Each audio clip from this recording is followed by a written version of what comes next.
What's up, Rain Bros? All y'all flavors out here looking tight. I'm glad y'all made it to the after party. Told y'all don't bounce, right? That shit is cracking, right? Yeah. You know what I'm saying? Choose somebody. This is the BL crew doing their thing, you know what I'm saying? Pop your collar. Have a little sip of something.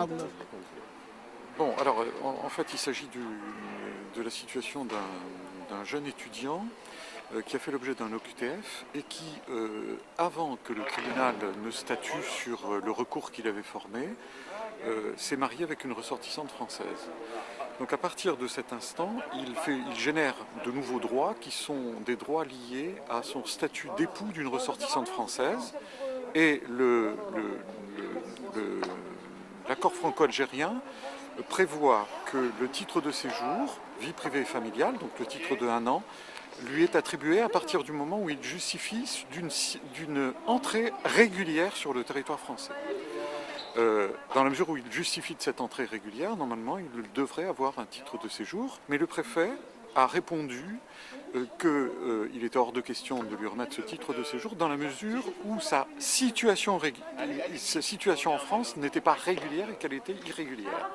Et c'est donc dans ces conditions que le préfet a refusé, c'est tout le débat qui nous intéressait. Alors la particularité, c'est que on a introduit une procédure sur le fond, c'est-à-dire devant le tribunal administratif, et que dans l'intervalle, M. Issadi a été placé en rétention administrative, d'où la saisine d'urgence que j'ai réalisée, où j'ai demandé en référé, c'est-à-dire dans le cadre de cette procédure d'urgence, au préfet de suspendre la décision préfectorale dans l'attente de la décision à intervenir devant le tribunal administratif sur le fond. Voilà, le débat juridique est extrêmement serré parce que je ne connais pas de décision qui consacre ce genre de situation et qui tranche ce genre de situation, à savoir l'étranger qui se marie pendant la période pendant laquelle le recours à l'OQTF a été régularisé. Et en tous les cas, je considère que l'accord franco-algérien est parfaitement clair, à savoir qu'il faut simplement de justifier d'une entrée régulière. Cette entrée est régulière et dans ces conditions, on doit lui délivrer un titre de séjour. Voilà les observations qui ont été faites à l'occasion de cette audience et j'espère que l'on va obtenir gain de cause.